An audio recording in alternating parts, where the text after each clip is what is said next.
News 4's The Pink Plan is sponsored by The Glass Doctor.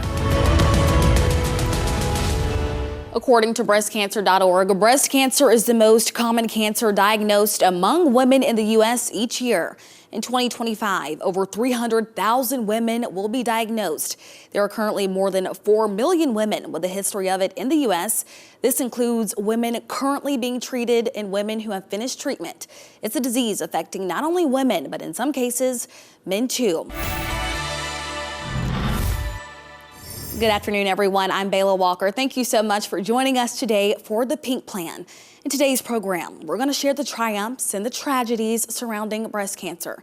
It's a disease affecting your family, your friends, co-workers, and as I recently learned, young children. Take a look.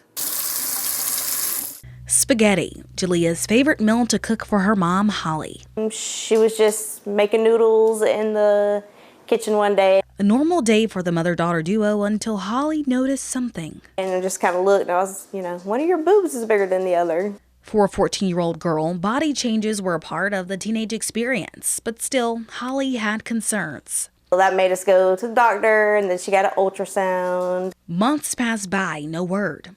Little did they know those next 5 months waiting would be the last of a life they once knew. And so it went from, it's normal changes, to it's cancer. Julia was diagnosed with angiosarcoma, the rare cancer that forms in the lining of blood vessels and lymph vessels just so happened to form in the breast that was growing abnormally, making it breast cancer. I was scared and mad. She would always be super upset. As a mom, Holly was crushed. I'd be strong in front of her and terrified, on the inside. But Julia was strong, determined not to let a diagnosis define her. She enjoyed theater and went to concerts. So, she'd spend a day or two crying and then she would just bounce back and be back to her bubbly self. Then came August 2024. That morning, she woke up and she was kind of coughing up a lot of blood. Julia had been in hospice after the cancer spread to her left lung. Anxious for what might come next, Holly did what any mom would do. So I just picked her up in my arms and held her and said, you could go, we'll be okay. And that I love her. After a 2-year hard-fought battle, Julia passed away.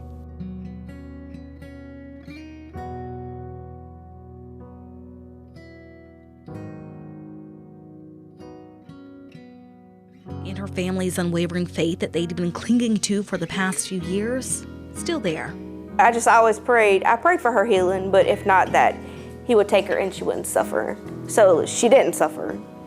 And that was one of the last things I did. I just closed my eyes and said, okay, you're not gonna heal her, just take her. And it wasn't 5 minutes later, she was gone. So, get upset, not understand why, of course, but lose my faith, never.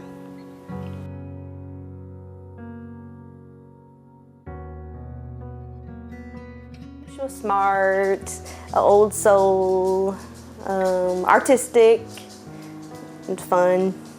Life might be different without Julia physically here, but her presence and sweet spirit is always felt by those she encountered. From the moment we met, I knew she was a treasure. Her sweet smile never wavered, no matter how tough that her day was. Her positivity and courage were just immense, and she was stoic and brave, strong and mighty. Strong and mighty.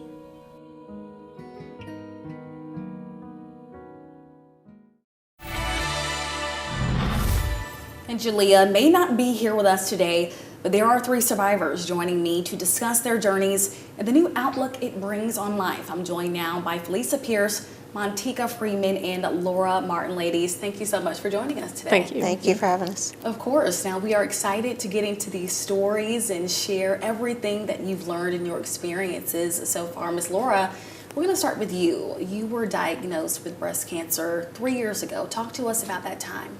Yeah, well, I come from an insanely strong family history background, so I knew it was going to be when it happened, not if it happened, from when I was in college. So every mammogram was, is this the time? Is this the time? And so when the diagnosis came, it wasn't unexpected, but it was still that shock, because it was like, I wasn't ready for it now. Luckily, it was caught on, it wasn't found on a mammogram. My mammogram missed it. It was found on a breast MRI that was supposed to just be a baseline imaging, and they found it. And so it was like, oh, well, I wasn't prepared for that.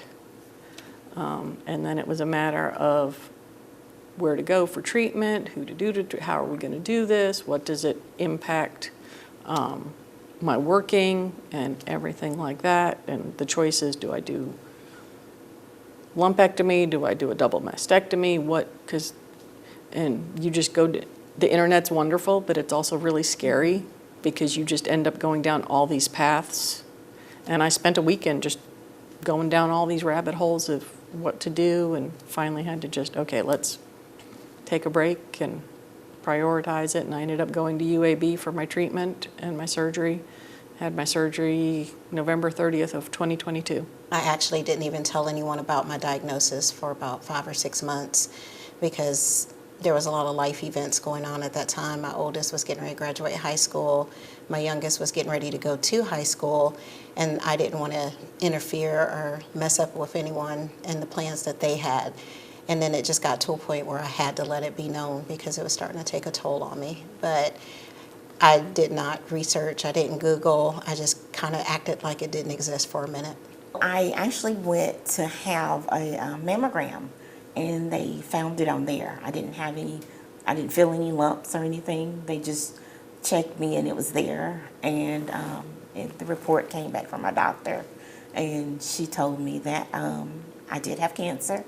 But I'm sitting there looking at her, looking all around like, who are you talking to? So, but I had to let it settle in that it was me that she was talking to, that I had cancer, but I made it through.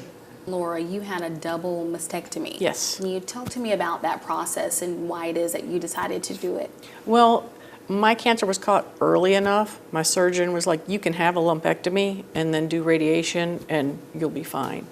But both my aunt and my grandmother had gone the lumpectomy route, and the cancer came back and they ended up with a double mastectomy. My mom went straight to the double mastectomy, so I had always said, when this happens to me, that's what I'm going to do. So I knew when I was 20 that I would eventually have a double mastectomy. I chose to have my treatment done in Noonan, Georgia. At the time it was Cancer Treatment Centers of America, now it's My City of Hope. And they were there for me with every chemo treatment, sitting in the chair. If I had to be admitted for something, they were there. They had wheelchair races in my room. They went on the trips with the center, participated, but they never left my side. My oldest went to prom, and I had literally had to tell him, stop calling me, enjoy your prom. And the next thing I knew, he was home because I wouldn't let him call.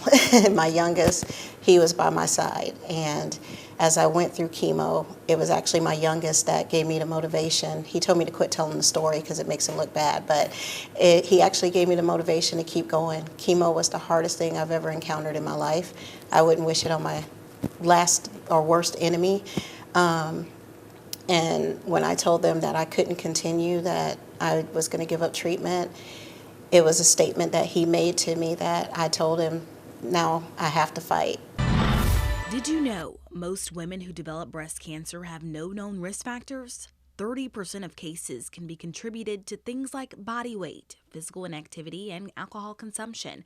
Family history is one of the biggest risks. Well, we've heard the survivors share their stories. Now it's time to hear from the doctors that helped them along the way. Yeah. So, I've always wanted to be a doctor growing up. And so I had some family members that were in the field. And when I finally entered medical school, my mom got diagnosed with breast cancer, triple-negative breast cancer. So while I was studying to be a doctor, when she got diagnosed, I would take her to appointments and kind of learn about cancer at that time. And since then, I just fell in love with the field, seeing my mom going through treatments, kind of helping her understand the disease and the burden of time toxicity on her. And it fell in love with the field, and that's kind of what really pushed me to go into oncology. Well, I am a general hematologist oncologist, so I see all types of cancers, blood cancers, solid tumor cancers, and blood disorders. In terms of women's health, my main focus is like breast cancer and ovarian uterine cancer. And so from a day-to-day basis, it kind of varies depending on the volume, but usually we'll have a patient come in, draw labs, then have a visit with us and talk about review imaging and talk about treatment options. I really try to understand the patient and what they're going through.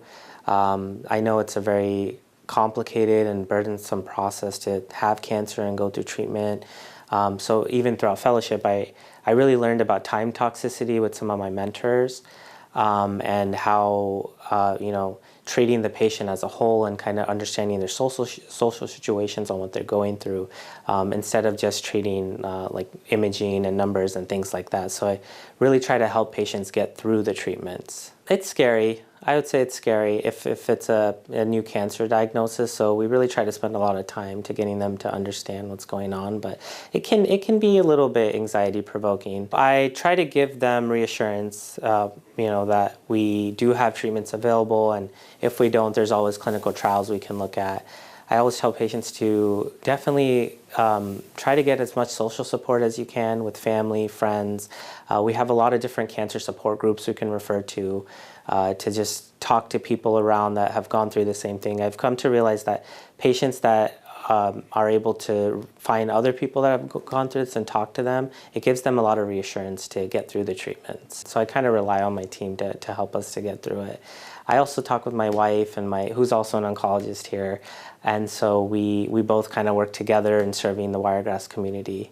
Take it one day at a time. Definitely talk to your friends, your families, your doctors, and you're the biggest advocate for your own health. So if anything that comes up or happens throughout treatment, just communicate. And we have a big support group here that can help patients get through treatment. Did you know men with breast cancer account for 1% of the disease, but it's still possible? The 5-year relative survival rate for men is lower than that for women in every stage of diagnosis. We recommend screening starting at age 40 for most women of average risk, so hopefully they never even have symptoms. Most insurance policies, Medicaid, Medicare, private insurers, cover screening mammograms for women starting at age 40. You do not have to see your doctor. You do not have to have an order from your doctor.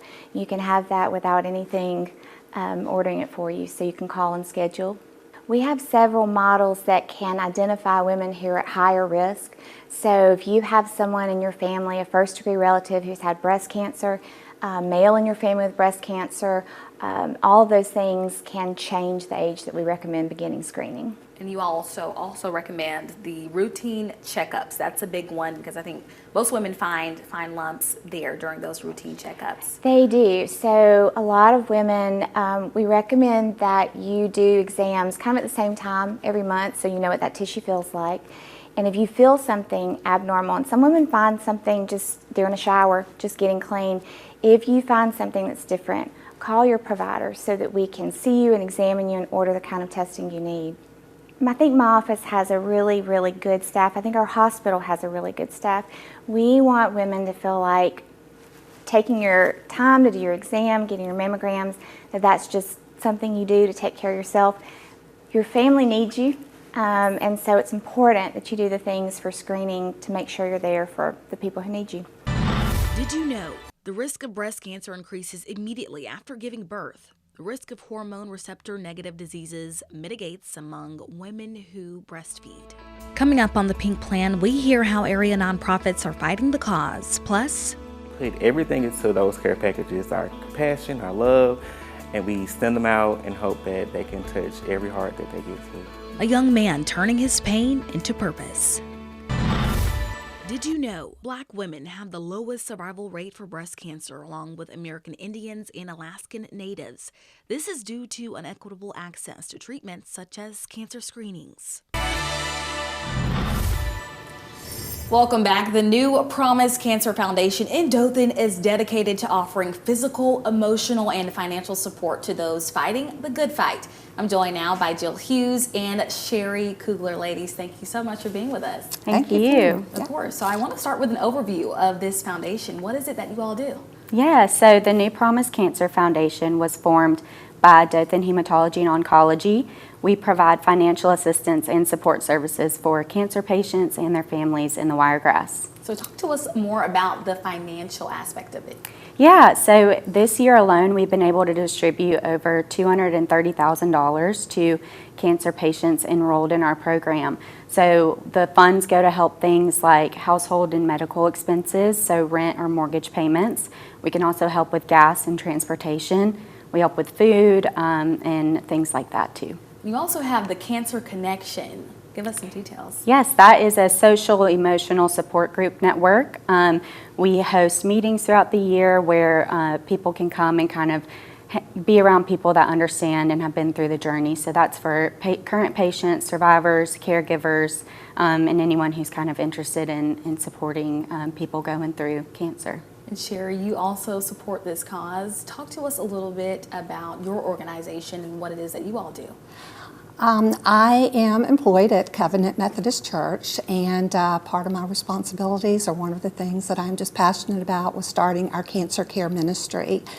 And that ministry was started because I felt like so many times people were falling through the cracks, especially in our churches. And so we formed this particular ministry to be able to meet physical, emotional, and spiritual needs of patients. And so we have partnered with New Promise to reach out. And our ministry is not just for those in our church. It is a community ministry and outreach.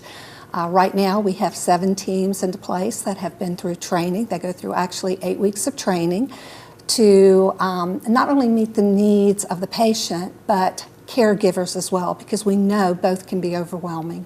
Mm-hmm. And we know that you have an event coming up. Talk to we us about do. One of the things that we do each year, and this will be our 2nd annual Serve Day, and what that does, it gets our people outside of the doors of the church and into the community to make a difference in lots of different areas. And one particular area that we are focusing on this year is our cancer care ministry and what we can do to support some of the other organizations. We will be giving away, in conjunction with New Promise, we'll have free mastectomy bras for those that have been dealing with breast cancer. And so on the 26th, which is a Sunday morning, we will not have any services, but instead all of our members will be involved in getting out in the community. So that day you can come to Covenant from 9 to 11, our sanctuary, and we will have those bras to give out. And Jill will be there with me, and we'll be working together on that. It's a whole community effort, right, ladies? Absolutely. Well, thank you so much for coming with us today for the Pink Plan. We appreciate you sharing all of your resources here with our community. Thank you. Thank you for having us. Well, we know that cancer can uproot people's lives, birthing feelings of hopelessness and also despair. But for some, it brings about new beginnings. This next young man we're hearing from turned his pain into purpose. As Sheldon Gibson and his aunt pack bags filled with goodies for cancer patients, they're reminded of how this journey began 10 years ago. My aunt Valerie Hall, she was diagnosed with cancer. She transitioned in 2014, so we started Sweet Sugar chemo care packages. A nonprofit dedicated to putting love into action by going the extra mile for cancer patients and giving out financial scholarships to students. Since starting in 2015, we have helped over 15,000 people. 15,000 lives touched by one woman's legacy. I believe that she would be proud of what we've started for her and kept her legacy alive. She was big in the community, big in the church, so I'm pretty sure she would be super proud of what we have done for her. An initiative he hopes goes beyond his hometown of Enterprise. I think the future of Sweet Sugar would be being international. Like, I want it to be all over for not just our community and not just for our state, but for everybody to receive these care packages. His message to the people fighting the same fight as his aunt did years ago. Just to keep fighting, don't give up, you know, stay strong, and always pray and keep your faith.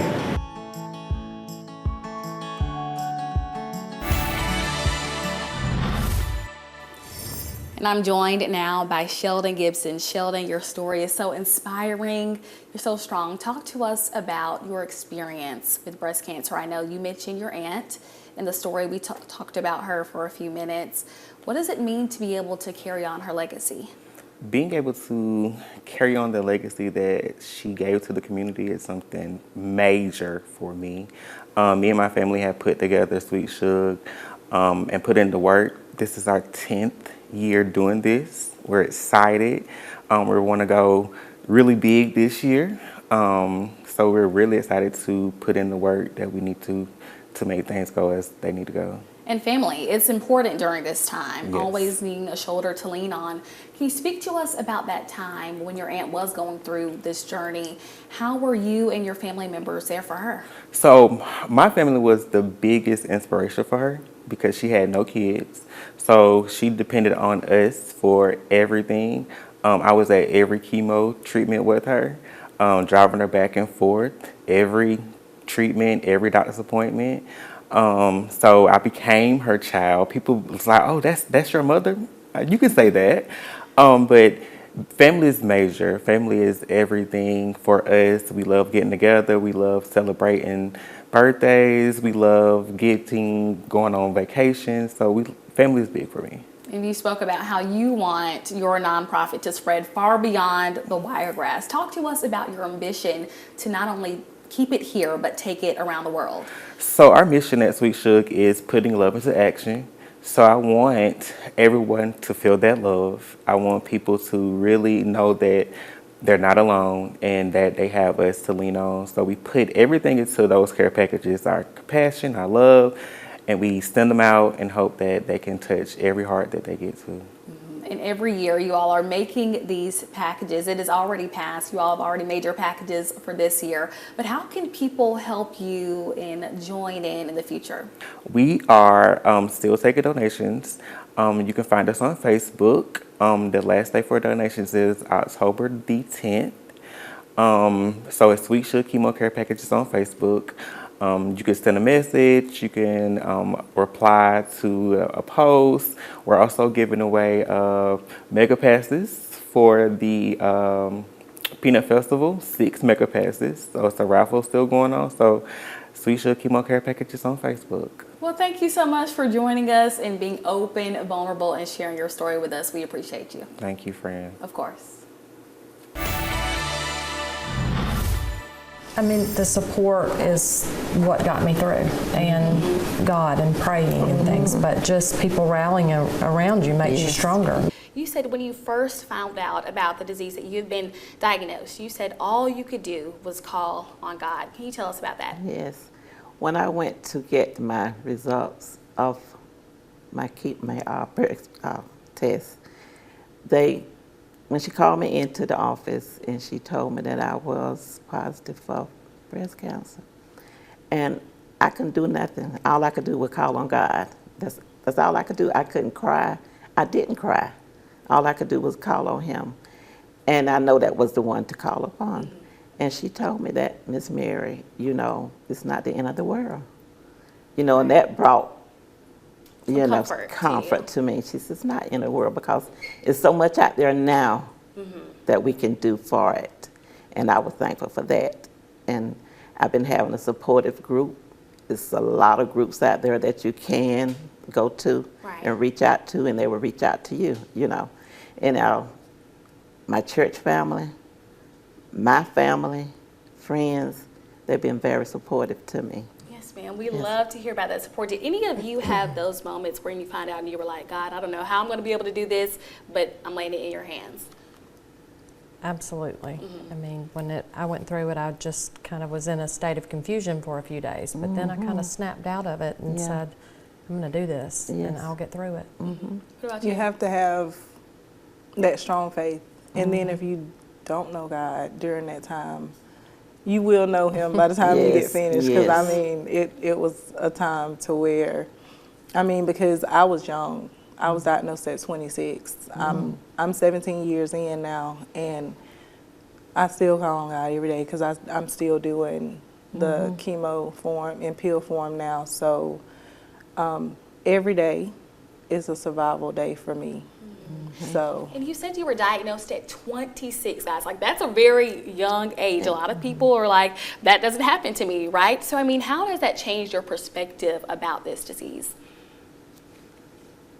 It's not a age limit to it. I mean, even from my surgeon to my oncology doctor, like everyone, that's like with the mammograms, it shouldn't be a age cap on women having to be 40 or 50 for a mammogram, because with my diagnosis, it didn't show up in a mammogram. I found a lump during the breastfeeding of my son. So it can happen to anyone. So no age. What would you tell, I mean, you said no age. What would you tell a young woman right now? Should she get started with her mammograms right now? Should she wait? I mean, you going through this at such a young age. What would you tell her? I would personally say during your menstrual cycle month, do your self-breast exams. If you notice anything abnormal with your body, a woman knows their body. Just follow up and get it taken care of right away. I want to start with you, Miss Sandy. You were 26 when you were diagnosed. Before the diagnosis, did you think that, number one, it could happen to you, and then did you think it could happen to you at such a young age? I honestly never thought about it, just because that time there was not a lot of information about breast cancer, and self-exams were the only thing recommended to do at my age of 26. And it was a rapid growing cancer, so time was of the essence. So thankfully I had a doctor that listened to me, that took me seriously, even at the age of 38, saying, yeah, let's eat, with no history of breast cancer in the family. Since we started the Pink Plan back in 2023, we've been able to tell numerous stories about faith, struggle, and sometimes even tragedy. We know this fight, it isn't easy. Our ultimate goal is to reassure those in the battle right now that you are not alone. I called in some help from past Pink Plan guests. Hi, I'm Sandy, and I am a breast cancer survivor of 23 years. I was diagnosed when I was 26, and I had a small baby and a 3-year-old son. I just wanted to give some encouragement, because this is probably one of the hardest things that you can ever go through in life, but just know there's purpose in everything. So understand you don't have to always be strong, you don't always have to have all the answers, and you don't always have to have a smile on your face if that's not how you're feeling. Let the people that love you, help you, and encourage you, and just know that you have a community of people here for you if you ever need anything. Hello, ladies, my sisters. I want to encourage you today to remember that cancer may have your body, but it does not have your spirit. Keep fighting and keep trusting. Greetings, my fellow Pink Warriors. Today is a great day because you are here to tell your story. A breast cancer diagnosis is just that. It's a diagnosis. It is not your destiny. You are more than a cancer survivor. You are a conqueror. You are a warrior. You are an overcomer. I encourage you to continue this fight. Keep the faith and be blessed.